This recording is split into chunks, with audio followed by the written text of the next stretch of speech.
E hoje nós temos o Dr. Bernardo Garcia, que tem a sua formação de base como arquiteto e urbanista pela Universidade Federal do Ceará. Foi depois mestre em Engenharia de Transportes, também pela Universidade Federal do Ceará, e doutor em Sistemas de Transportes pelo Instituto Superior Técnico da Universidade de Lisboa. Dr. Bernardo Garcia é doutor em Sistemas de Transportes, precisamente com um trabalho que apresentou sobre o uso e a avaliação da utilização dos mapas multimodais de transporte, e foi uma dissertação que eu tive o prazer de arguir, e foi muito interessante e muito estimulante a sua discussão. Portanto, primeiro a sua leitura e depois a sua discussão, e mais uma vez tenho que lhe dar os parabéns pelo seu trabalho. E desta forma, nestas conversas à sexta, creio que será um tema muito interessante para discutirmos, pouco abordado, é um facto, não há, digamos, muito trabalho de investigação sobre este tema, mas é um tema crucial, precisamente quando nós pensamos na utilização dos transportes públicos em áreas urbanas ou em áreas metropolitanas. Dr. Bernardo, muito obrigado pela sua amabilidade em estar aqui presente às 5 da tarde de uma sexta-feira, e, por favor, o palco é seu. E, mais uma vez, muito obrigado em nome da Rede Move. Aqui está, aqui, já está. Não, então, obrigado pela oportunidade de estar aqui nas conversas, na sexta, e poder apresentar o trabalho, e também as pessoas presentes aqui também. Então, vamos começar, né? Pode ser? Vamos lá. Bom, como o professor já disse, é um trabalho que versa sobre usabilidade e usabilidade de mapas de transporte público, né? Tem esse título em inglês, a avaliação da usabilidade dos mapas de transporte público, preferência, desempenho e planeamento de rotas, né? Os slides estão todos em inglês, mas eu vou fazer a apresentação em português, porque eu acho que, pronto, acho que não causa nenhum problema. Começando aqui, o primeiro slide aqui, eu queria tratar como é que foi, eu queria mostrar como é que foi que eu dividi as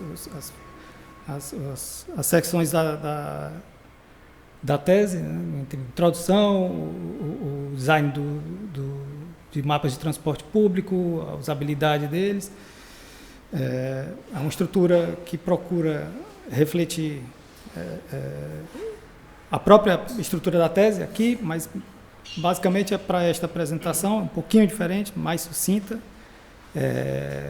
Ela inicia-se com uma introdução, onde são apresentados o âmbito da investigação e as questões levantadas, depois uma revisão do estado da arte e da prática, dos estados da arte e da prática, e depois a análise empírica com as respostas às questões de investigação, né, que foram colocadas e que foram também discutidas na tese.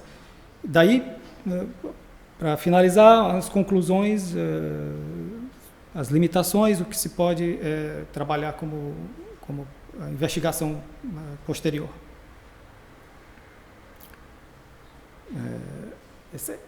Esta investigação, ela concentrou-se, né, no estudo da usabilidade dos mapas de transporte público, mais especificamente como os mapas, o design desses mapas influencia a forma como eles são utilizados pelos passageiros.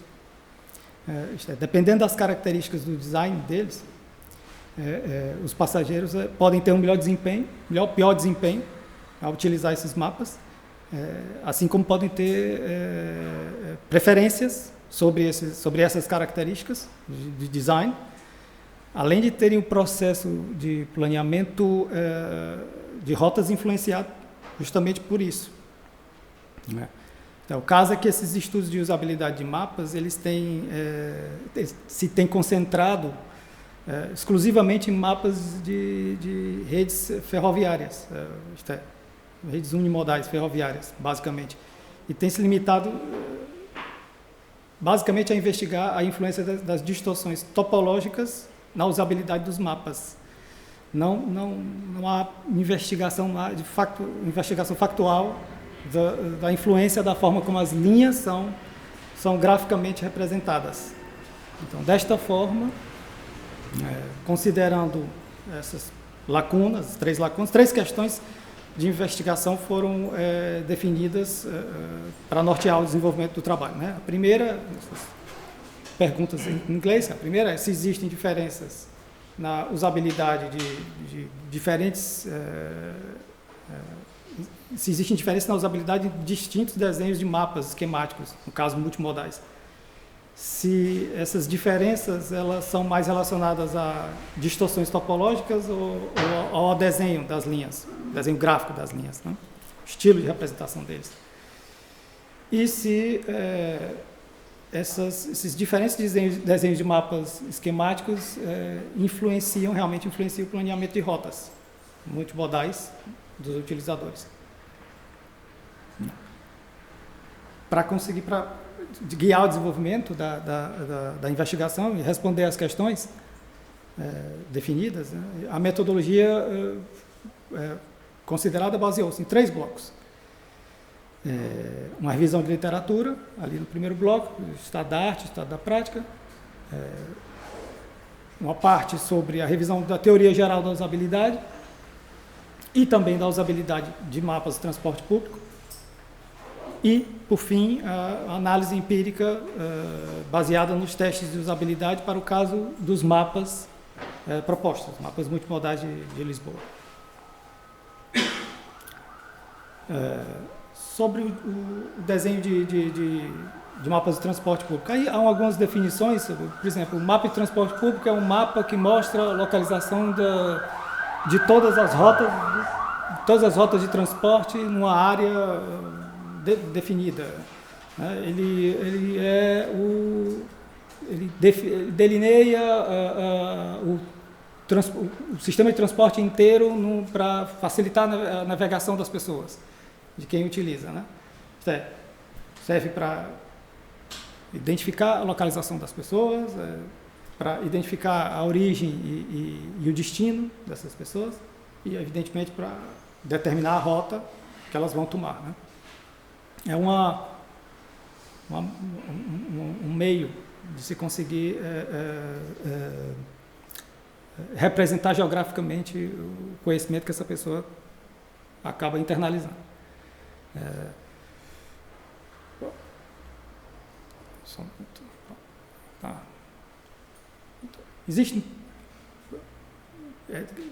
Nós podemos definir os mapas de transporte público de várias maneiras. Definir e classificar de várias maneiras. Eu, na tese, optei por fazer uma definição o máximo simplificada, com um mapa esquemático, um mapa híbrido e um mapa overlay. Overlay também é muitas vezes conhecido como mapa cartográfico. O mapa híbrido seria um mapa semi-esquemático. A literatura também às vezes chama mapa híbrido de semi-esquemático. Eles variam de acordo com a precisão e a distorção. O mapa esquemático ele tem altos níveis de distorção com um desenho simplificado. E o mapa overlay é um mapa com alta precisão, porque o que ele é? Ele é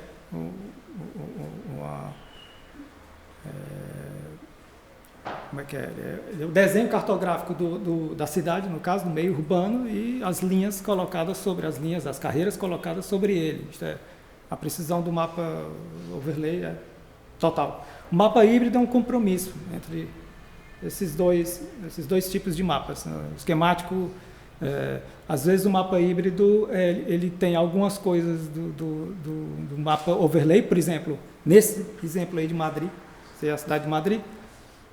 Esse exemplo da cidade de Madrid, as linhas estão quase que perfeitas, as linhas do metro ali estão quase que, do metro de Madrid, estão quase perfeitas geograficamente, mas só que a rede que está abaixo das linhas não está exatamente como ela é, por exemplo, no mapa vizinho, o mapa overlay. Isto é um compromisso entre o mapa esquemático e o mapa overlay. Por exemplo, aqui, o mesmo mapa ali, o primeiro esquemático do mapa de Madrid, né, é uma representação altamente simplificada, né, em que as escalas e as projeções são desconsideradas, né. O que interessa é a informação ser passada sobre o sistema de transporte, as linhas, as carreiras. A informação representada é reduzida ao essencial. Com ela, só mesmo as linhas é que interessam. No entanto, apesar das distorções contribuírem para melhorar a legibilidade do mapa, e facilitar a orientação, ela, juntamente com a omissão de ruas, pode dificultar a compreensão da área geográfica, onde ela se localiza, onde ela está inserida. Né? Aqui é um mapa overlay. Eu peço desculpa, eu coloquei o mapa overlay antes só para fazer uma diferenciação clara entre o overlay e o esquemático. Né? São mapas cartográficos, geográficos, né, como eu disse, né, está ali o nome cartográfico, no qual a rede, como definição, a rede de transporte é representada superposta sobre as ruas. São representações altamente precisas, né, detalhadas, tal. Contém muita informação, mas é uma sobrecarga de informação ao mesmo tempo. E aí pode ser difícil de ler. Pode ser um mapa que gera dificuldade de ler. E como eu disse, o híbrido é um compromisso entre os dois tipos de mapa, também com as vias detalhadas, a representação das redes não tem muita distorção da rede de transporte, não é para conter, normalmente combina um fundo mais detalhado com representações esquemáticas da rede, né?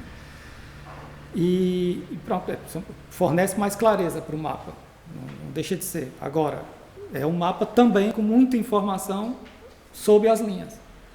Abaixo delas há muita informação sobre a cidade. É bom para se localizar dentro da cidade, mas pode também ser uma sobrecarga de informação para a leitura, né? É um meio termo, como eu disse, entre o esquemático e o overlay, no mapa overlay, mapa cartográfico. Esse que está lento.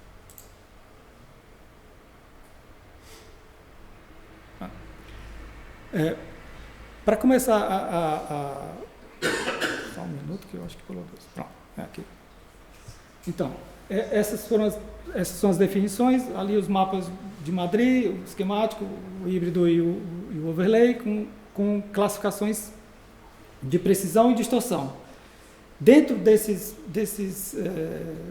esquemas, né, dessa classificação, isso é uma classificação que eu propus, depois eu explico mais adiante como é que eu cheguei a ela, mas dentro dessa classificação, o mapa overlay ele não pode ser desenhado com um estilo, ele só pode ser desenhado com o estilo French Classic, ele não pode ser octolíneo, ele não pode ser multilíneo, ele não pode ser curvilíneo, porque ele é isso mesmo, ele é um mapa overlay, ele é a rede e tem as linhas sobrepostas sobre ele, portanto, ele só pode ser assim. Já o mapa híbrido ou o mapa esquemático, sim, eles podem ter um desenho octolinear, multilinear, curvilinear. A pessoa pode perguntar, então, mas o que é isso? O mapa ser octolinear, multilinear, curvilinear? Quando o mapa, em geral, são os mapas esquemáticos que mais sofrem isso. Quando o mapa ele é curvilíneo, né? Na verdade é curvilíneo. Quando ele é curvilíneo, ali tem um exemplo, né? Eu tenho as rotas com distorção, claro, nem sempre as rotas são curvas, né? Eu tenho uma curva aqui no metro amarelo, mas ali aquela curva não existe. Mas para o desenho ficar melhor, uma pessoa pode, não, eu vou desenhar o mapa com curva. É um mapa curvilíneo esquemático. Um multilíneo é um mapa em que há uma liberdade total para desenhar qualquer tipo de linha, em qualquer ângulo. O mapa octolíneo é um mapa que tem 8 retas dentro de um círculo de 360. Portanto, são sempre 45 graus. Né? Eu podia ter trazido o esquema, mas não trouxe. São sempre 45 graus que as retas têm. Isso é o mapa mais comum de ver. Todo mundo conhece esse tipo de mapa, né? O mapa de Berlim, o mapa de Londres, o mapa de Madrid. Mas um mapa esquemático também pode ser, por exemplo, um mapa hexalíneo, por exemplo. Dividir 360 por 6. Eu tenho ângulos de 60 graus. Eu só tenho 6 retas. Né? Ou um mapa tetralíneo, um mapa com 4 linhas. Esse, por exemplo, é o mapa de Madrid do metro de 2007. Era um mapa de metro que só tinha linhas verticais e horizontais. Ninguém gostou. Foi usado, em 2 anos mudaram de ideia e voltaram para aquele ali, que é o atual. Pronto, isso são definições. Mas eu optei por utilizar, na minha definição, na tese, apenas dividir entre curvilíneos, multilíneos e os mapas octolíneos. Dos ângulos fixos, né, só 60 graus, só 45, só 90 graus, só 90 graus, eu optei só por utilizar os mapas octolíneos, de 45 graus. São 8 retas, né? Como eu disse, são os mais populares, é o que basicamente todas as redes usam, né? Pronto. Acho que eu dei um pouco. Daí eu passei para o estado da prática, tentar perceber numericamente quais mapas eram usados, quais mapas eram mais usados ao redor do mundo. E uma vez aprofundada a teoria sobre desenho, né, no estado da arte, né, eu investiguei também a utilização desses mapas na prática, né? Então, fiz um conjunto de 289 mapas e 54 eram multimodais, que usavam road and rail, né, que usavam modo rodoviário e modo ferroviário dentro do mapa, com importância. Os 2 modos tinham importância dentro do mapa. Eles representavam, esses mapas representam tanto em conjunto as redes ferroviárias e rodoviárias da mesma forma. Eu consegui verificar que existem representações esquemáticas, tanto esquemáticas como overlay,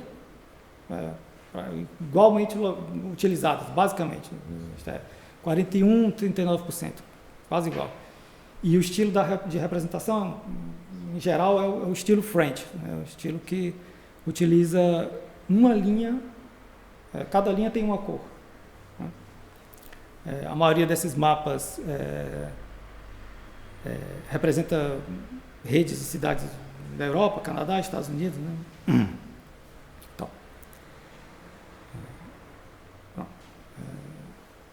continuando no estado da prática, esses são 2 exemplos que são ilustrativos dos enfoques que eu consegui, das abordagens que eu consegui criar, né? Para desenvolver um mapa, né? 2 abordagens de desenvolvimento de mapas multimodais pelo mundo, uma rede de cima, quando a rede de autocarros ela é representada em conjunto com modos ferroviários, a preferência é, em geral, pelo mapa overlay, porque isso é muita informação que tem que ser veiculada, então não há como. Ele ele é bastante informativo, mas é difícil de ser lido. Mas quando a rede ferroviária é representada por um conjunto de algumas linhas de autocarro, ou todas as linhas, quando elas são poucas, né? Por exemplo, em caso de BRT, aí a preferência por mapas esquemáticos, como o de baixo, o mapa de Boston, né? Um dos mapas de Boston, né? Que podem ser visualmente mais limpos, né? Mas são mais complexos de desenhar, por causa como é que eu digo, do fato de ser esquemático e tal, e da distorção e tudo mais. Com relação a uma teoria geral da usabilidade,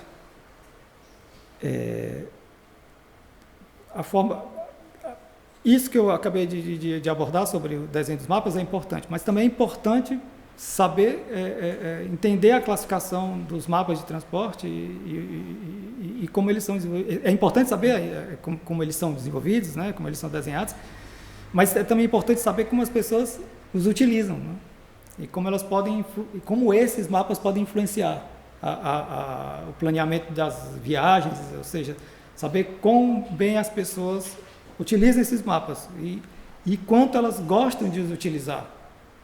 As duas coisas. Quão bem elas utilizam e quanto elas gostam de os utilizar. Aí, para isto, a literatura propõe uma série de testes e indicadores, objetivos e subjetivos, né? Com relação a essa primeira parte que eu disse, né? Que é quão bem elas utilizam e quanto elas gostam de utilizar. Então, esses indicadores objetivos e subjetivos que permitem avaliar tanto o desempenho quanto a satisfação das pessoas em relação aos mapas, né? Esses testes, por sua vez, podem ser aplicados com duas abordagens. Between subjects, né? Em que cada pessoa testa um tipo de mapa, ou within subjects, em que todas as pessoas testam todos os tipos de mapas considerados. E aqui eu tenho um esquema desse tipo de teste, né? É um exemplo de como os diferentes tipos de experimento podem ser organizados, né? No caso dos experimentos between subjects, né? Cada pessoa testa apenas um dos mapas, né? O número de participantes tem que ser bem maior, porque cada pessoa testa todos, né? Desculpe. Bem maior do que no caso dos within subjects, ali, em que cada pessoa testa todos os mapas. Não sei se pela figura dá para entender, mas ali eu tenho um grupo de 90 pessoas, por exemplo, para testar um mapa num experimento between subjects. Eu tenho 30 pessoas para testar o mapa 1, 30 outras pessoas para testar o mapa 2 e mais outras 30 para testar o mapa 3. Se eu tenho, por exemplo, só 30 pessoas para fazer os testes, eu posso fazer um experimento within subjects, em que eu tenho... aqui ali está invertido, mas tudo bem. Eu começo, por exemplo, um grupo A, B e C, na verdade era para estar em cima, peço desculpa, eu errei. O grupo A, eu tenho 1 a 10, o sujeito 1, as pessoas número 1 a número 10, testando o mapa. O grupo B vai testar esse mapa também, esse mapa é o mesmo mapa, e o grupo C, as pessoas 21, 30 vão testar esse mapa. No final das contas, todos testam os mapas, os mesmos mapas, todos testam, mas só que eles testam em ordens diferentes. É para tentar fazer com que todos deem sua informação sobre os mapas. Claro que, por exemplo, se uma pessoa começa... supondo ali que ali é o mapa, mapa 3 ali seja o mapa 1, tá? Porque, pronto, cometi um erro ali. Grupo A, grupo B e grupo C, mapa 1. Supondo ali ser o mapa 1, essa pessoa que está no grupo A, esse grupo A de 1 a 10, que está testando o mapa 1, depois essa pessoa vai migrar e vai testar o mapa 2. Ela vai levar experiência para o mapa 2 e depois do 3 ela vai também levar experiência, quando ela for testar o mapa 3. Mas só que eu tenho o grupo A começando do zero, o grupo B começando do zero com outro mapa e o grupo C também começando do zero com outro mapa. Eu divido isso aí e consigo que as pessoas todas tragam informação. Né? Pronto, existe uma variabilidade individual das habilidades, né, das pessoas, né? Ali é uma coisa que o experimento between subjects, por isso ele precisa de uma quantidade grande de pessoas. O segundo caso, a vantagem é se você tem um grupo menor, mas consegue ainda assim controlar essa variabilidade, né, e fazer com que o teste tenha robustez. Ainda aqui na parte de usabilidade, os estudos, eles têm explorado os estudos que têm explorado esse tipo de testes, eles têm concentrado principalmente em testar, tentar perceber qual é o efeito que as distorções topológicas e a codificação de cores têm sobre a usabilidade dos mapas. Então, os resultados desses estudos têm apontado que as distorções, e as cores afetam o desempenho e as preferências, né? Preferindo as representações octolineares, apesar de desempenharem melhor com representações curvilíneas, por exemplo. Preferindo rotas mais curtas e diretas, o que é corroborado pela literatura do comportamento de viagens, né? Para começar a minha proposta metodológica, eu trabalhei com 2 tipos de representações, com base com esse embasamento teórico e prático, né? Para responder às questões, eu supus, né, que diferentes formas de representar os mapas de transporte público, multimodais, seja topológica ou graficamente, podem impactar a usabilidade desses mapas, né? Bem como o processo de planeamento das rotas. Certo? Dessa forma, modificações topológicas e de representação foram aplicadas, né? Certo? Os mapas com representação octolínea e curvilínea, e graficamente com linhas de uma cor ou de mais de uma cor. Né? Dentro ainda da proposta metodológica, eu tenho o mapa que foi utilizado. Esse é um mapa, esse é o mapa original, que eu chamei de mapa original, que é o que ficou disponível por alguns anos no site da Carris, mas que não foi popularizado. Quando eu comecei a estudar, ele estava há pouco tempo no site da Carris, mas pronto, acabou que não foi explorada a utilização do mapa, que tinha como principal ideia digamos, mostrar algumas linhas importantes, né, key lines importantes de autocarro que a Carris queria, digamos, promover, né? Linhas que ela reputava como importantes e que as pessoas deveriam conhecer e utilizar, né? Eu fiz algumas correções, retirei algumas informações que não interessavam para o propósito do trabalho, né? E algumas modificações topológicas e gráficas também eu realizei, e pronto. E aí cheguei a 3 exemplos, né?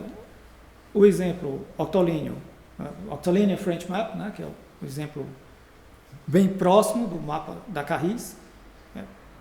Algumas alterações. O mapa Octolinear Classic Map, eu não expliquei anteriormente o que é o estilo Classic, né? Eu tenho o estilo French, estilo Classic. Estilo Classic, voltando um pouco, é o estilo em que eu tenho todas as linhas. Acho que eu posso fazer um zoom aqui. Posso? Não. Posso? Aqui. Não posso. Se soubesse fazer aqui. Bom, o estilo Classic, ele ali, eu não sei se conseguem ver, mas as linhas de autocarro estão todas a mesma cor, são todas cinzentas, e todas têm o número da linha da carreira de autocarro colocadas nelas mesmas. Isto é, não estão colocadas lá no fim da linha, como no estilo French, mas nelas mesmas. Isto é, quem lê a linha, percorre ali, vai lendo o que está escrito na própria linha cinzenta. Só que a linha cinzenta, às vezes, tem informação sobre mais de uma linha. Várias vezes a informação acontece, mas com mais de uma linha, mais de uma carreira, dentro de uma mesma linha desenhada. E também fiz, num estilo clássico, um mapa curvilíneo. A ideia era que eu pudesse fazer uma comparação entre o mapa 1 e o mapa 2, para investigar a diferença de estilo de linhas, né?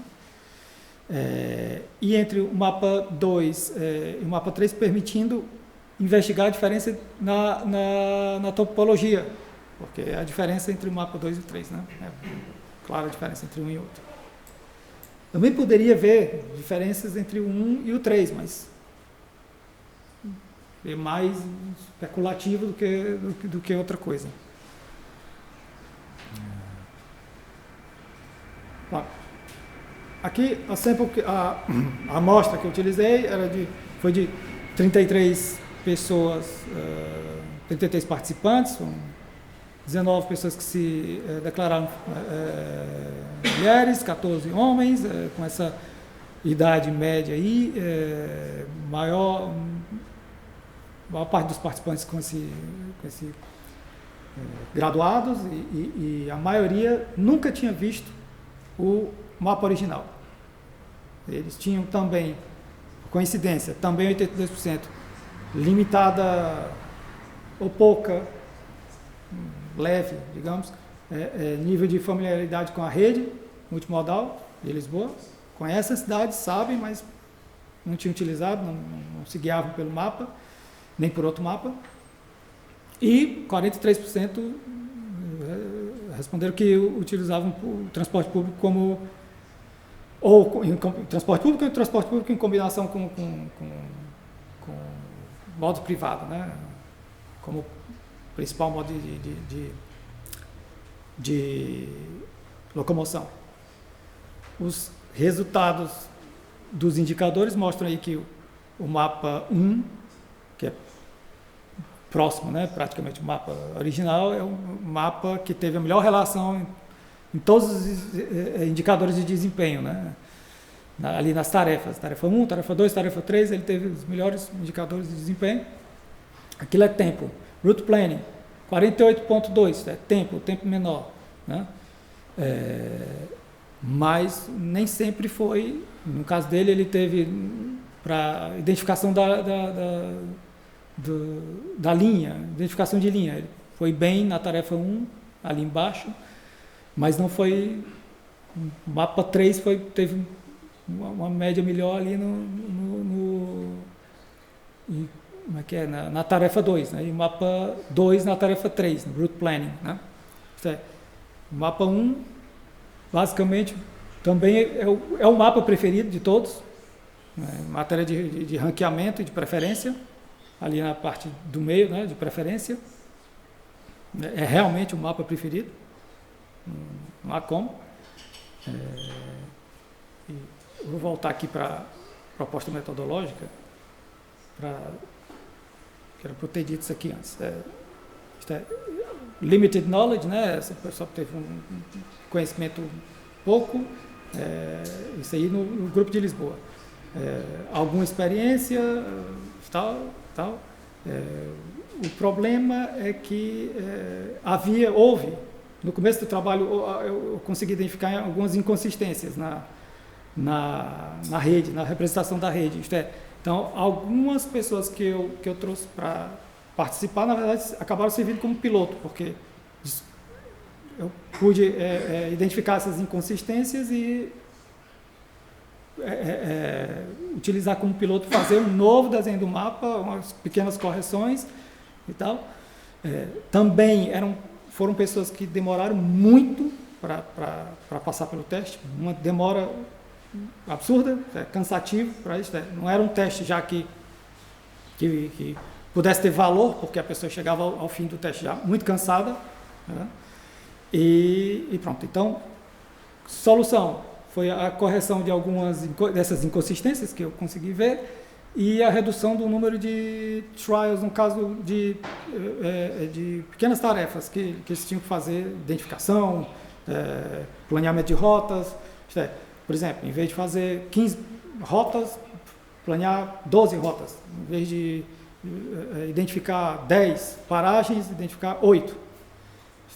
Diminuir, sempre diminuir, porque, principalmente com relação às rotas, né, eu fiz uma diminuição de 3 rotas. Foi 3 rotas de identificação e também de planeamento. Foram 6. Diminuiu bastante o tempo e aí pronto. Havia um grupo que eu tentei utilizar como um grupo para ser comparativo, para fazer uma comparação, mas foi o grupo brasileiro. O problema é que o grupo brasileiro teve uma dificuldade muito, muito grande em realizar a tarefa, porque a diferença de utilização eu escolhi cidades em que não havia mapa de transporte público. Não escolhi uma cidade como, por exemplo, São Paulo. Não. As pessoas tiveram uma dificuldade tremenda em realizar o trabalho e também pela própria dificuldade em ter alguma ligação com a cidade.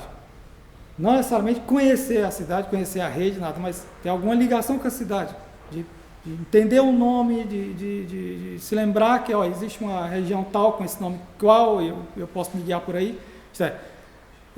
Foi realmente, se o grupo de Lisboa, com os mapas, com problemas, tiveram problema, o grupo de Lisboa teve problemas, o grupo brasileiro, então, teve muitas horas mesmo. Então, o teste foi descontinuado e ficou só essa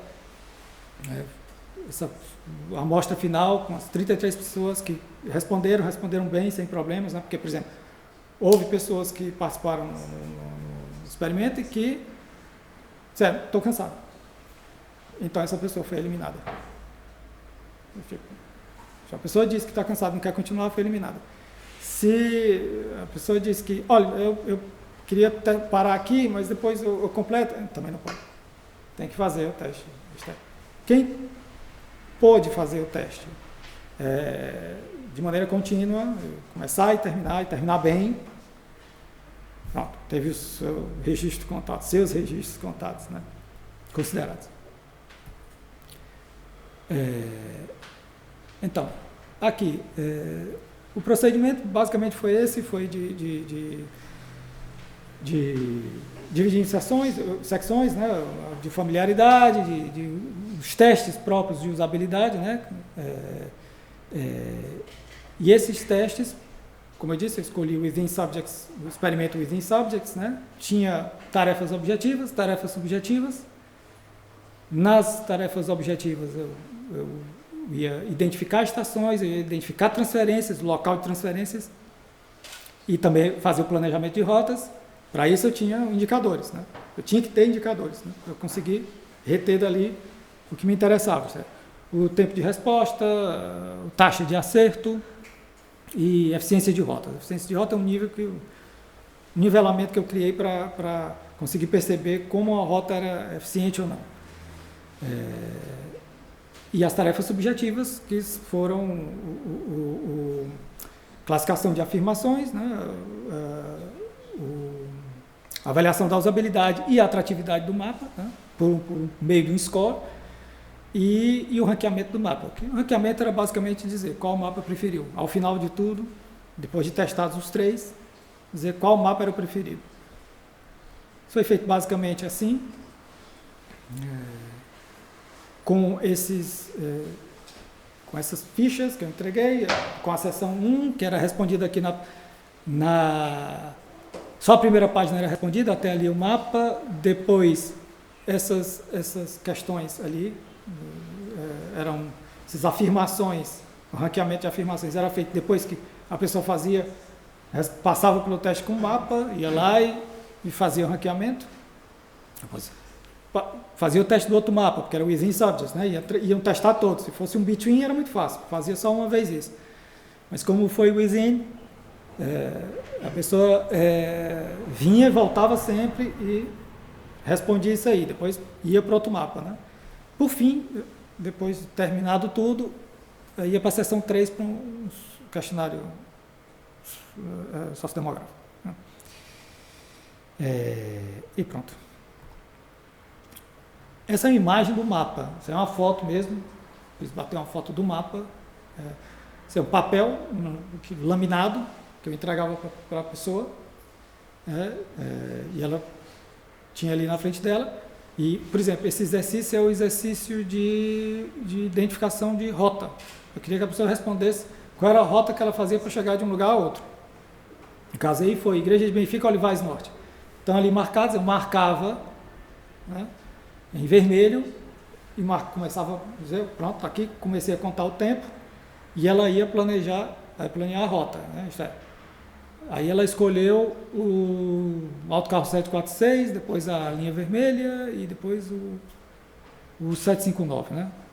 Gastou aquele tempo ali e fez as duas transferências.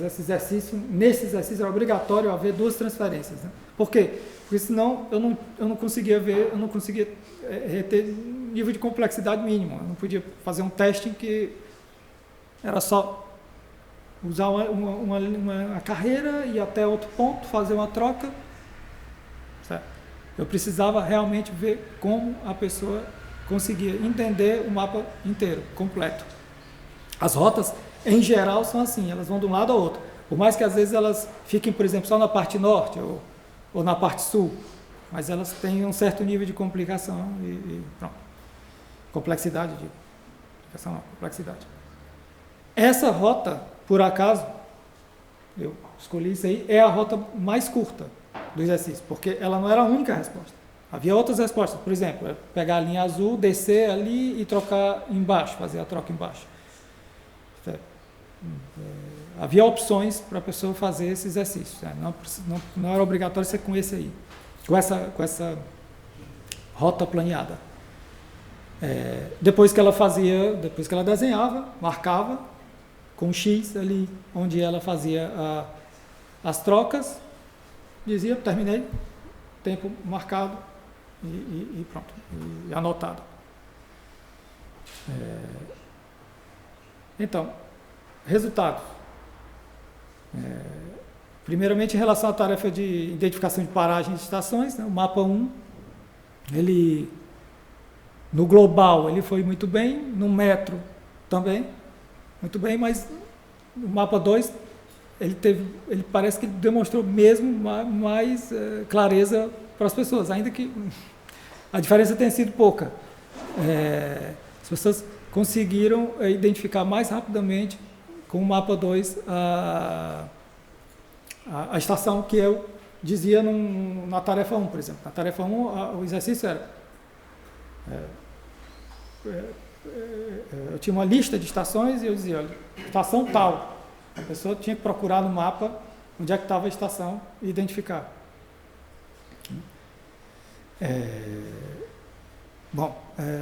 Existem essas diferenças, né, dos resultados dos três mapas, né, elas não foram, basicamente, estatisticamente significantes, né, entre o mapa 1 e o 2 e o 3 ali, só no global e no metro, ali embaixo, na identificação de linha, né?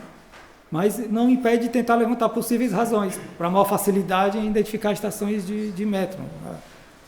Obviamente porque os símbolos utilizados por metro são maiores do que os das paragens, né? Assim como as letras, os nomes, né? Pronto, isso aí.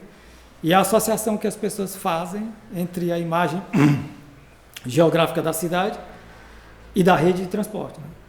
Certo? Aí, a partir desses resultados, também foi possível verificar que o mapa 1 apresentou as taxas de acerto mais altas, né, em geral, né, para o autocarro, como eu disse, né, e talvez pelo fato de que com linhas justapostas fica muito mais fácil identificar por via dessa representação, né.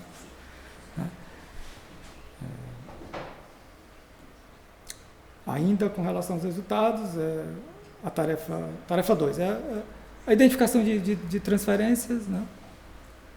E route planning. Né?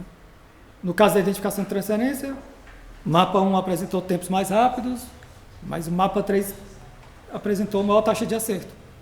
Né? Houve lá diferenças significativas entre o mapa 1 e o 2 e o 1 e o 3, só que o 1 e 3, como eu disse, qualquer coisa que eu discuta entre o mapa 1 e o mapa 3 pode cair em algo especulativo, porque há duas diferenças no design dos dois mapas. Né? Os resultados entre os mapas 1 e 2 podem estar relacionados com o fato de a representação justaposta ela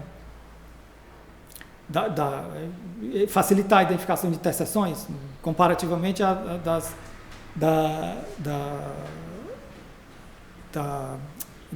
é que eu digo, da representação das linhas sobrepostas, né? As linhas todas numa linha só, no caso cinzenta, né? É isso. Com relação à tarefa de planeamento, tarefa importantíssima no trabalho, o mapa 1 também apresentou melhores tempos, o mapa 2 a maior taxa de acertos, agora foi o mapa 2 que apresentou a maior taxa de acertos.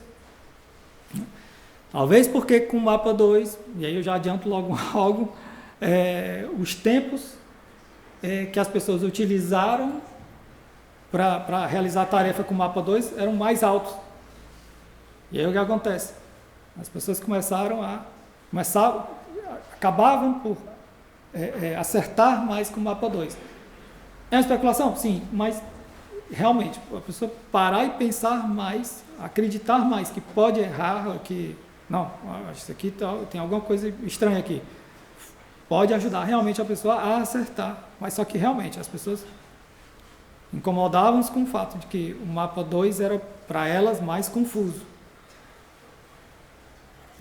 Não se sentiam bem utilizando o mapa 2, que é um estilo clássico, né? Mas pronto, tiveram maior nível de acerto. Gastavam mais tempo, mas tinham maior nível de acerto. No primeiro caso, parece haver uma indicação de que as linhas sobrepostas, apesar de contribuírem para elevar os tempos, né, melhoraram a precisão. Né? Também o resultado. Agora, na parte subjetiva, o que é que se pode reter daí? Que os valores encontrados mostram que o mapa 1 apresentou as pontuações mais altas para tudo. É um mapa deles, foi o mais querido, disparado. Com diferença estatisticamente significativa, só num caso. Dali com relação ao mapa 1 e 3, né? Mas pronto, de qualquer forma ele teve esses resultados, né? O fato das pessoas serem mais, talvez pelo fato das pessoas serem mais acostumadas com a representação octolínea, ou porque o estilo justaposto de linhas é mais atraente do que o sobreposto, na verdade o estilo mais popular, não há dúvida. E com relação ao route planning, mais rotas multimodais do que unimodais foram planeadas. Obviamente, nesses testes aqui, se as rotas fossem unimodais, seriam de autocarro só. Porque nenhum teste aqui seria possível fazer um exercício. Quer dizer, em alguns exercícios eu poderia fazer o teste colocando uma viagem, digamos, uma rota com três linhas de metro, mas isso aí é exatamente... Eu coloquei como opção, mas opções que ninguém faria. Tomar, por exemplo, usar a linha vermelha, azul e verde para fazer um percurso que ela rapidamente faria se utilizasse um autocarro pelo caminho. Certo? Ninguém faria isso. Consta, mas ninguém usaria. Né? Mais rotas multimodais foram planeadas do que unimodais, né? Mas não foram encontradas diferenças significativas entre os mapas, né? Mais rotas com 2 transferências do que com 3 ou mais foram planeadas. Então, as pessoas entenderam bem que havia várias opções para fazer viagens com 2 transferências e as utilizaram. Eram as maiores, eram as primeiras opções e utilizaram. E rotas mais longas foram evitadas, havendo diferenças significativas só entre o mapa 2 e o 3. Nada de maior nota, né? As rotas mais longas, sim. Pronto, exatamente.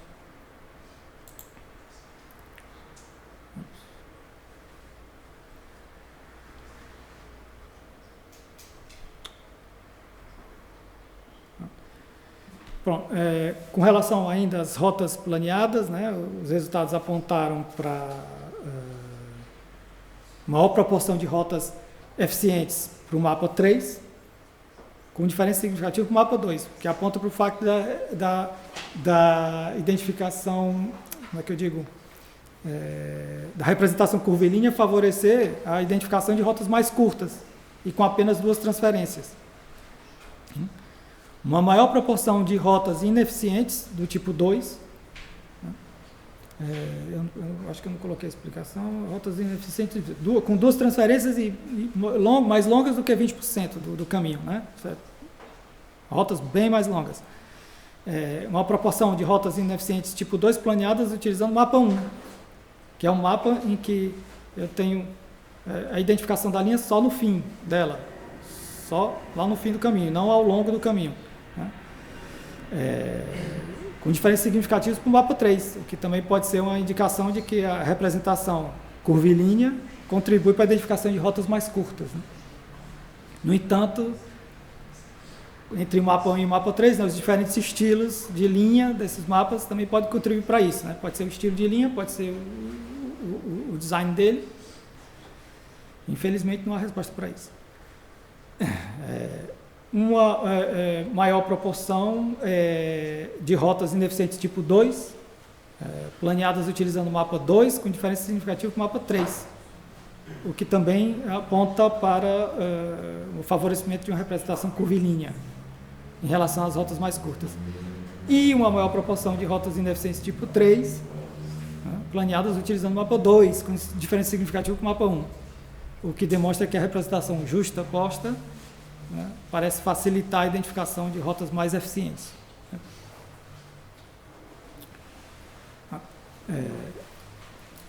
Então, analisando esses resultados e procurando as razões associadas aos aspectos topológicos e gráficos dos mapas,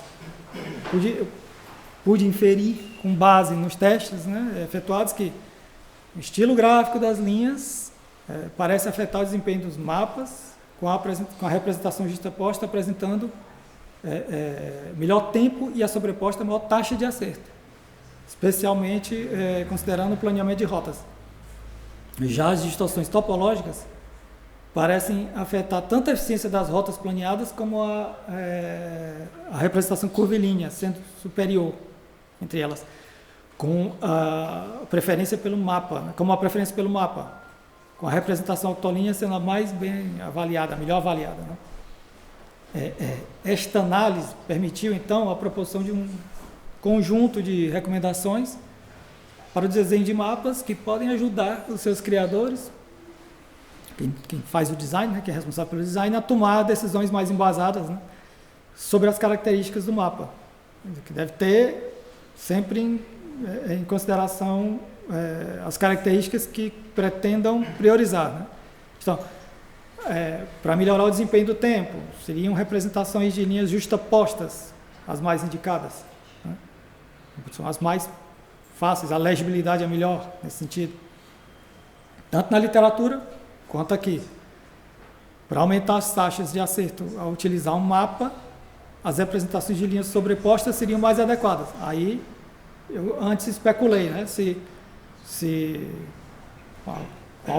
Com alguma base ali eu especulei, se não seria porque gastaram mais tempo, foram mais concentrados em realizar essa tarefa, então talvez por aí as taxas de acerto sejam maiores, né?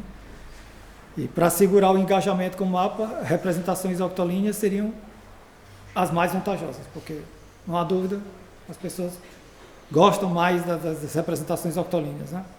Na literatura, aqui também. E para garantir a eficiência das rotas planeadas, representações curvilíneas deveriam ser consideradas. E aí corrobora de novo a literatura, que realmente mostra esse tipo de coisa. Eu até disse, passando no começo da apresentação, que as pessoas tendem a avaliar muito mal os mapas curvilíneos eu fui fazer essa defesa na defesa e a professora achava que eu estava querendo defender, não era nem isso. Eu disse, olha, eu acreditei e tal, mas o que acontece é isso, as pessoas em geral performam melhor, né, têm melhor desempenho, com as representações curvilíneas, mas não dizem preferir as representações curvilíneas, preferem as octolíneas. Por mais que nos testes elas, né, tem resultados piores, digamos, de tempo e tal, e de taxas também, né, de acerto, porque conta. Então, por fim, no caso desses mapas testados, né, eu criei uma forma de, com as pontuações que eles receberam, por exemplo, fazer um peso e tal, e dizer, olha, eles tiveram pontuação A, pontuação B, C e tal. O mapa French, o mapa octolíneo com a representação French, está aí, 9,4, disparado, preferido. O 7,5, o curvilíneo veio em segundo lugar, e o mapa que eu achava mais pronto, né? Ficou em terceiro, tá vendo? Isto recomendações, foram feitas recomendações específicas, né, na tese, tendo em conta a classificação de mapas, e que refletiu a pontuação, né, relativa deles, né, por via desses indicadores, né, que eu falei antes, e mapa 1 ficou em primeiro lugar, o 2 em segundo e o 3 em terceiro lugar. Né. Ele que apresentou, o 3 que apresentou o número de rotas eficientes, né, o mapa 3, ótimo, muitas rotas eficientes, acabou ficando em segundo lugar. Bom, para as conclusões, se havia diferenças de usabilidade entre os diferentes designs, sim, das duas formas, né, no desempenho, no engajamento, na preferência, né, com o mapa 1 apresentando tempos de resposta mais rápidos e pontuações subjetivas maiores, preferido, disparado. Se havia diferenças mais relacionadas a distorções topológicas ou a representação de linhas, né? As duas coisas. São diferenças que estão relacionadas às duas coisas, né? Tanto a representação quanto as distorções topológicas e a representação delas, né? E sendo o primeiro aspecto crítico, né, para o desempenho do tempo, né, e a taxa de acerto. E o segundo mais para o engagement, né, a preferência, engajamento com os mapas, né, que as pessoas têm. E também foi possível concluir que as distorções, elas desempenham um papel importante no planeamento das rotas multimodais, né, especialmente no caso das representações curvilíneas, né, que se mostraram facilitadoras do planeamento de rotas mais curtas. Né. Bom, então, limitações, investigação futura, esse tipo de teste within subjects, o tipo de teste, né, ele é uma atividade que permite coletar uma grande quantidade de dados, né, com menos pessoas, grande quantidade de dados. Se houver mais pessoas, melhor ainda. Ele é cansativo não só para quem participa no teste, né, que não é bem um inquérito, é um teste, mas também é cansativo para quem aplica. Né, são muitas horas aplicando, mas se for possível, ter grupos maiores para fazer o teste within subject, tanto melhor. Eu prefiro os testes within subjects. Eu prefiro que uma pessoa faça o teste, o mapa 1, o 2 e o 3, e que ela leve a experiência do 1 para o 2 para o 3. Eu até acho que não ficou clara a explicação lá atrás. Isto é, vamos supor, eu começo testando o mapa 1, depois vou para o mapa 2 e depois vou para o mapa 3. O professor começa, o professor está no outro grupo, no grupo B, ele começa testando o mapa 2, depois ele vai para o mapa 3 e depois dá a volta e vai para o mapa 1. Entendeu? E o colega começa no mapa 3, vai para o mapa 1 e depois para o mapa 2. Né? As pessoas carregam a experiência, né? Que quando elas chegam no terceiro teste, elas já estão mais experientes com relação a tudo ali. Não estão fazendo com as mesmas rotas, tá? É sempre com rotas diferentes. As rotas também são outras. Isto é, as pessoas carregam a experiência, mas distribuem essa experiência. É para... mesmo que eu tivesse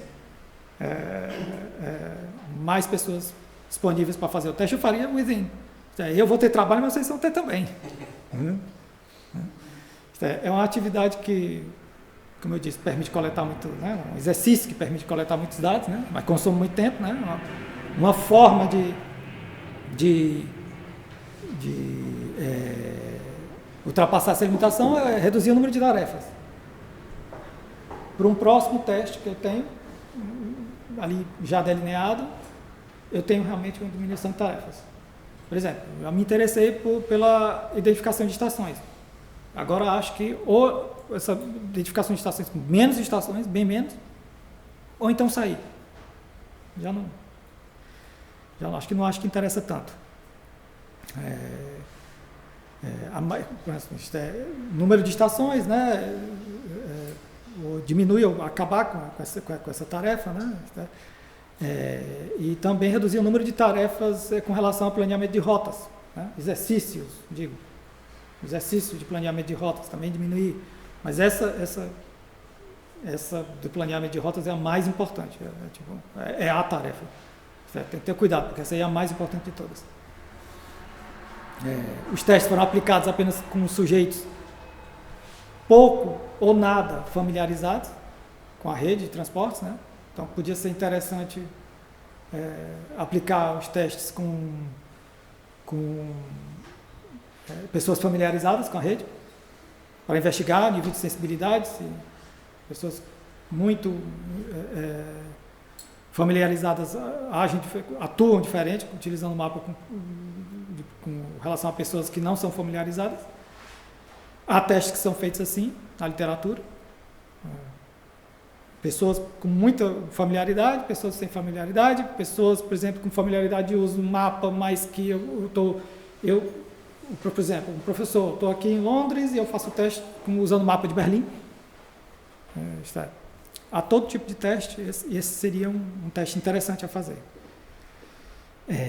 E também a utilização do mapa curvilíneo com as linhas sobrepostas, né? Foi testada no mapa 3, teve bom resultado. O mapa Classic, né? Das linhas de autocarro todas cinzentas. Mas seria relevante testar uma versão sobreposta desse mapa. Isto é, uma versão curvilínea, do mapa curvilíneo, mas todo colorido, com as linhas, cada linha colorida, como é, por exemplo, no mapa French, né? O mapa octolíneo, original. Né? Para ver se as distorções topológicas podem ter, né? O efeito que a distorção topológica pode ter na usabilidade dos mapas. Né? Isto é, eu tenho um mapa desenhado no mesmo estilo, a distorção topológica que vai ser a diferença. E também explorar a influência das distorções topológicas nos mapas no processo de planeamento de rotas, né? Com relação a essas distorções, né? Topológicas. Né? Outras abordagens, e aí passos mais adiante, alguns trabalham só nisso, que é com um experimento de preferência declarada, por exemplo. Para ir para escolher de rota mesmo, né? Distâncias inferidas pelos mapas, número de transferência, número de modos, esse tipo de coisa. Então é isso. Muito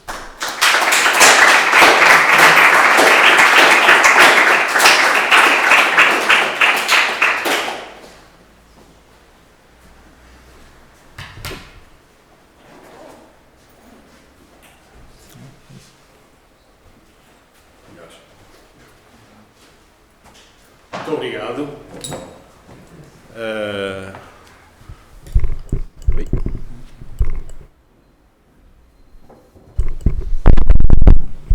Muito obrigado,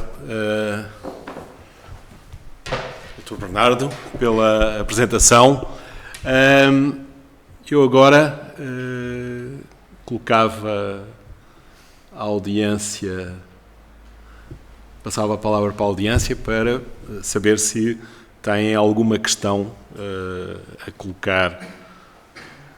Isto não está a funcionar. Ao Dr. Bernardo, se alguma questão? Não? Não está aqui. Não está a funcionar.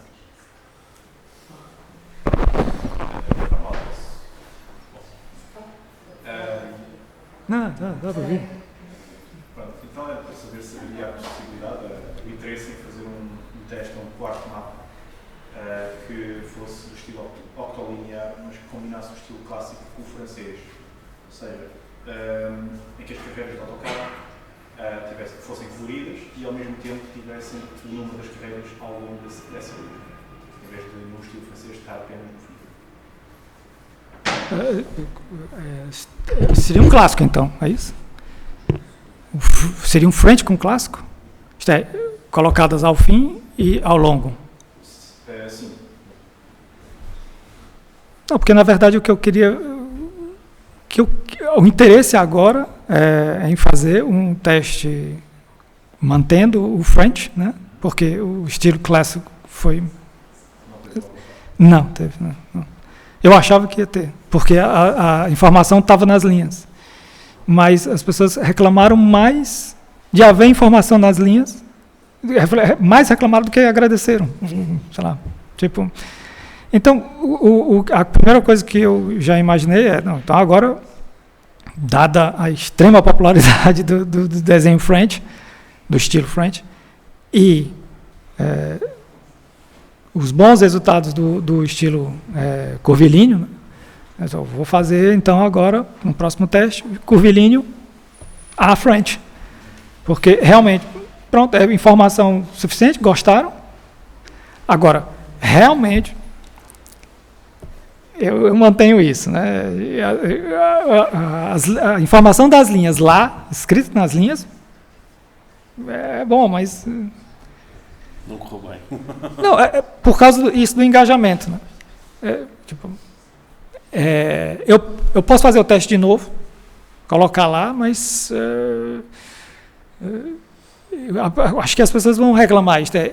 E tem que haver um compromisso entre a performance e o engajamento. Eu não posso forçar. Sabe? Então, é por isso que, por enquanto, a minha ideia é refazer com o French octolíneo e o French geográfico. Isso de deixar... Sabe, a primeira coisa que eu pensei quando eu vi o mapa. Por que eu não coloco... Ora, por que o French não pode ter informação aqui, ao longo, em toda hora e tal? Porque também existe o overload, né?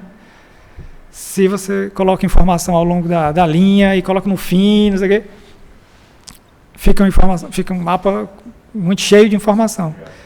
Então, é como eu disse, é um compromisso entre um e outro. Como o estilo clássico realmente não foi muito popular. Aí eu... Tá bom, obrigado. Mais alguma questão? Xavier. Em projeto está a expansão do método de Lisboa para Norte, ou seja, para Loures. Esse mapa octolinear clássico francês será uma possibilidade para os operadores de transporte, ou seja, a carreiras metropolitana, conseguir corrigir as lacunas de acesso ao transporte e ao tempo de espera das respectivas paragens através desse teste. Se ela por exemplo, no mapa que ela dispuser, se ela, por exemplo, ela encontra um problema, ela pode fazer teste para saber. Por exemplo, literatura prática, no SNCF, francês. Eles tinham um problema com uma linha e também em Washington, eles tinham um problema com a linha que era sobrelotada. E observaram que o desenho enganava. E eles disseram, esse desenho está enganando, e as pessoas estão achando que por aqui é o melhor caminho, e resolveram rever o desenho. Reviram o desenho, refizeram o desenho ali, do mapa, entregaram, e as pessoas começaram a ver, começaram a utilizar outra linha. Eu não sei se a pergunta tem a ver com isso, eu não conheço o desenho da nova linha, como ela vai se ligar ali, eu ainda não vi, mas, por exemplo, se há um problema identificado, por exemplo, de uma linha que é muito mais utilizada do que outra, esse tipo de teste serve para mudar o comportamento das pessoas. Sim, por vezes há problemas de mobilidade nesse município e por vezes, quando há um acidente, o congestionamento de trânsito é muito longo. Por existir apenas uma estrada municipal única, apesar de existir uma autoestrada ao lado. Sim. Não, mas é isto. É a questão, muitas das vezes, de nós estarmos condicionados pela imagem que nós temos da rede, quando na realidade depois ela não é, as opções que nós tomamos sobre essa leitura não é a melhor e não é a mais eficaz. E, portanto, este é um bom exemplo do SNS. SNCF, né? E do caso de Washington e SNCF. Foram dois casos em que havia a utilização, as duas linhas enganavam as pessoas utilizavam um caminho que era claramente pior, e eles notaram isso aí. E no caso de Washington, porque eram carruagens lotadas numa linha, e na outra linha, tipo, esse caminho é bom também, ninguém usava, porque estava enganado pelo desenho. Estudaram aquilo e, não, para lá, vamos fazer um redesenho aqui, fizeram um redesenho e as pessoas começaram a se distribuir. Por testes, eles foram testando antes, foi que observaram isso. No SNCF, o estudo da SNCF, o estudo de dois profissionais da SNCF, eles não são da academia. Saíram da academia, eles não são da academia, mas eles são da sociedade, né? Da sociedade. E eles fizeram o estudo, e o estudo deu resultado, e mudaram ali o desenho mudou. Isso é só para provar que, de facto, a importância que nós temos desta informação, muitas das vezes nós não damos a devida relevância que muitas das vezes estas representações das redes desempenham, não só para quem vem pela primeira vez ou pelas primeiras vezes a uma cidade, mas para os utilizadores diários da rede, e como é que isso pode, no fundo, ajudar na utilização da rede. Quando eu fui convidado para arguir esta tese, eu fiquei finalmente alguém vai estudar uma coisa que eu, desde há muitos anos, coletava estas representações das redes e interessava-me como é que eram representadas, e cada técnica de representação, não de uma forma digamos, científica na altura, mas simplesmente olhando, e acho que é muito importante nós percebermos isto, e de facto o trabalho que foi apresentado pelo Dr. Bernardo é extremamente interessante, e convido-vos a dar uma vista de olhos ao trabalho que foi apresentado. Mas desculpem, era isto. Então esqueci. O mapa de metro daqui é um mapa simples, né? Alguém pode perguntar, olha, esse mapa de metro, óbvio que ele é um mapa de 4 linhas, é simples. O trabalho começou porque eu vi o mapa, esse mapa combinado, né? Das linhas de metro, também em comboio, e esses autocarros mais importantes. Não, eu fui eu ia à Carris, mas fui ao Metropolitano, porque foi o Metropolitano que fez o design. Era da Carris, mas o Metropolitano que fez o design. Então, eu fui ao Metropolitano consultar. Então, por que é isso aqui, esse mapa? Eu fiquei muito interessado. Esse mapa aqui é um desenho interessante. Ele mostra aqui essas carreiras e, às vezes, as pessoas não conhecem. Aí ele, não, foi porque a gente conversou e a Carris informou-nos quais eram as linhas que ela queria que fossem colocadas aqui, que ela queria promover. E aí, pronto. Então, eles fizeram um desenho com base nisso aí. Né? Aí sim, era um mapa com uma complexidade maior, né? Porque, como eu disse, um mapa de 4 linhas aqui, não há muito exercício para fazer. E todos se cruzam, né? Está sempre resolvida a vida de qualquer pessoa ali. Mas aí eu vi o mapa e fui fazer essa consulta para saber. Era um mapa interessante de estudar. Né? Eu queria, pronto, passei o mapa daqui, as linhas, o mapa multimodal, as linhas de autocarro estão mais bem vistas aqui, as pessoas veem mais as linhas, porque o mapa overlay é só mesmo para consulta. Ninguém anda com mapa overlay na rua. Não dá. E o mapa... É muito difícil de fazer o planeamento de rota no overlay, de facto. Sim, é um mapa informativo. Você tem ali a informação, pronto, vai conferir, é isso mesmo, pronto. Aí ele tem lá a exatidão, né? E identifica depois para o mapa topológico como é que é.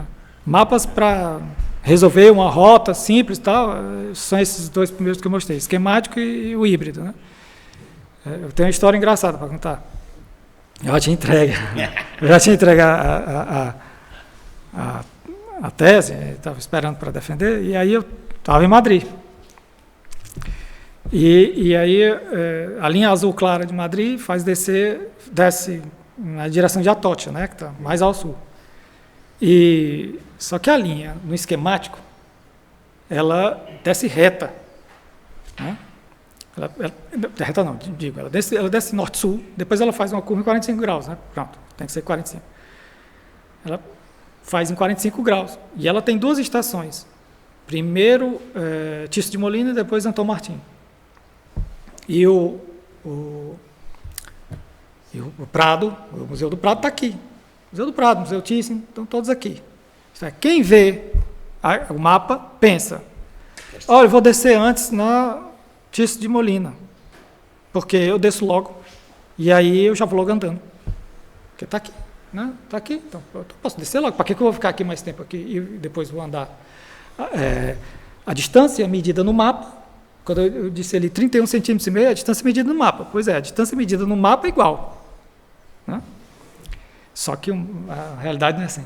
O mapa híbrido de Madrid tem essa descida norte-sul, que continua, e depois faz uma curva. Tirso de Molina está aqui e Antônio Martim está aqui. Antônio Martim está muito mais perto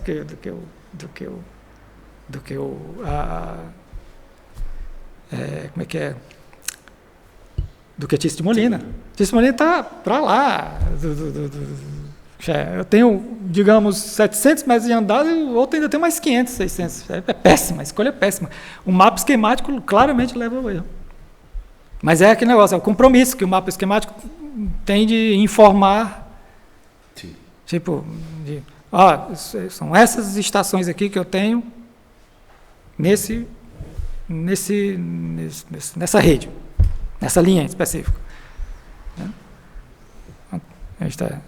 O mapa híbrido às vezes é bom. Olha, o Madrid já faz como Lisboa, né? Ela mudou. Antigamente não era assim. Na entrada do metro estava o mapa esquemático, mas já faz tempo. Hoje em dia, a entrada do metro está o mapa híbrido. E o mapa esquemático está só dentro do metro. Acho que só dentro da carruagem. É isso.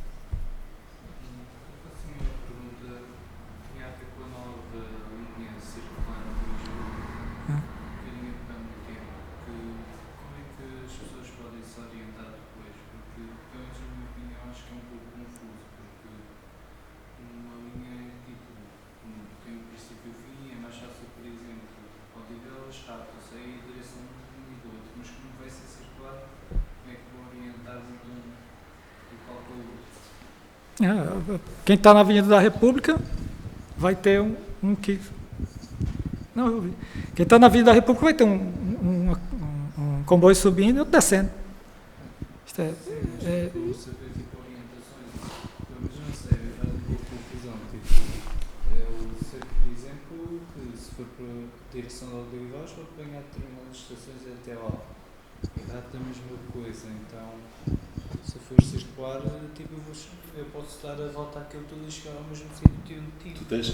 vais ter a indicação Rossio num sentido e Campo Grande, não sei. Tipo, isso não vai... Norte-Sul, porque Londres tem uma facilidade, né? Ele sempre coloca northbound, southbound, eastbound, westbound, né? Londres. Mas acho que aqui não fariam isso. Acho que indicariam Campo Grande, né? Então sei que...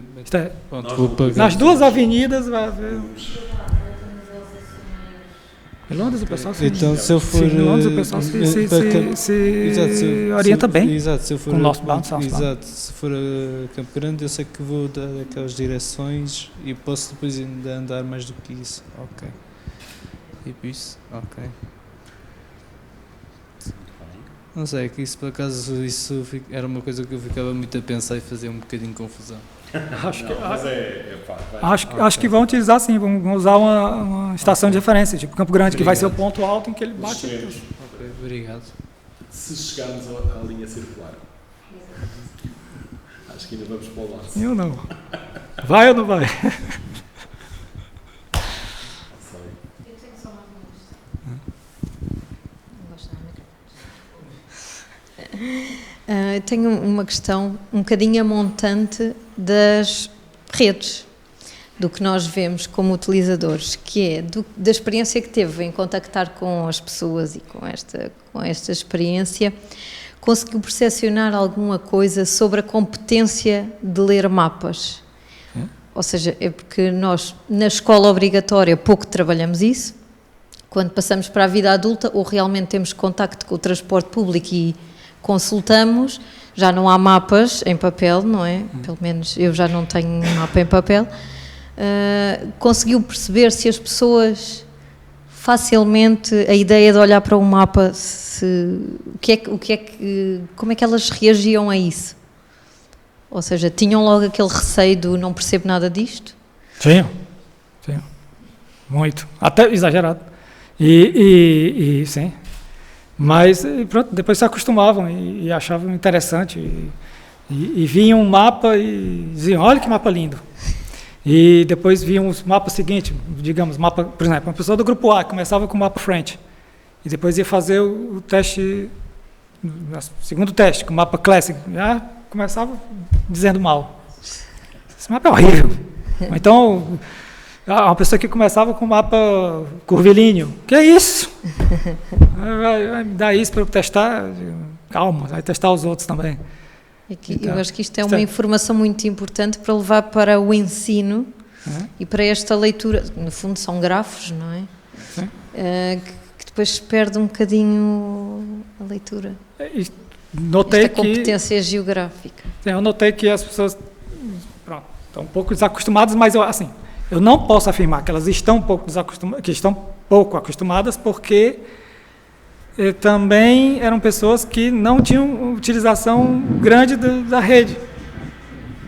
Isto é, já conhecem o mapa, viajaram, foram para a cidade A, B, C, utilizaram o mapa e tal. Isso eu queria. Mas da cidade não, então eu não posso afirmar com todas as letras, mas sim, existe essa sim. Eu podia achar que não vai conseguir, mas no primeiro momento já estão. E se animavam muito ao ver. O exercício era animador, era interessante. Adoravam isso. Ninguém reclamou, fez queixa. Quer dizer, tem uma pessoa que reclamou, e aí eu eliminei. Eu disse, quer terminar? Terminou, mas aí está fora não conta, né? Porque se é uma pessoa que está fazendo assim, não pode. Eu não posso colocar nas contas, né? Porque aí ela já está exaurida. Mas sim, é só um pouco de receio. Agora, como eu disse, eram pessoas que conheciam manejo ali com mapas de transporte público, mas não utilizavam os mapas normalmente. Né? Porque, como eu disse na tese, pessoas que, por exemplo, vem da margem sul, vem de comboio, pega uma linha ou nenhuma, anda pela baixa, trabalho. Acabou. Essa pessoa não tem, essa vai automático, tá entendendo? Fogueteiro, pá, desceu, veio para cá e acabou. Sabe só o seu. Sabe um segmento da rede. Só 18%, né? 18% é que tinha algum conhecimento mais, dizia que sabia tudo, não sei onde é que é, quando na hora ele errava. Mas pronto, né? Agora, esse negócio de não haver um mapa em papel, sim, não há um mapa em papel, mas olha só, a tese trata do desenho do mapa. Esse mapa pode estar em papel ou pode estar desenhado na parede. Nós, antigamente, há 20 anos, ele já não se lembra, não são dessa idade, mas há 20 anos atrás, todos os carros tinham um mapa em papel. E, portanto, desenvolvíamos essa proximidade com o mapa, independentemente do boneco que fosse. Era mais natural dizer, ok, estou em Lisboa, quero ir para o Algarve, vou apanhar aqui e ali. Agora já não há isso, é tudo mais digital. Perdemos a noção do todo. O Expresso fazia... Você comprava o Expresso, aí vinha o mapa. Exatamente. O ACP. Na Baixa ainda se vende os mapas de Portugal. Peguei a minha idade. Andei à procura. Eu guardei, está morfado. Não, mas pronto, o que eu estava dizendo. Quem sabe ler um mapa, lê qualquer mapa, não é? Pode ser o mapa da rede. Mapa, pode ser um mapa na parede, pode ser um mapa. É isso. Eu tenho o mapa desenhado aqui. Eu baixei o mapa. Então eu tenho o híbrido e o esquemático aqui, porque eu sou essa pessoa que estava ali na história de Madrid. Aí, e deu errado. E deu errado. Andei mais. Muito bem. Mais alguma questão? Não? Bernardo, muito obrigado.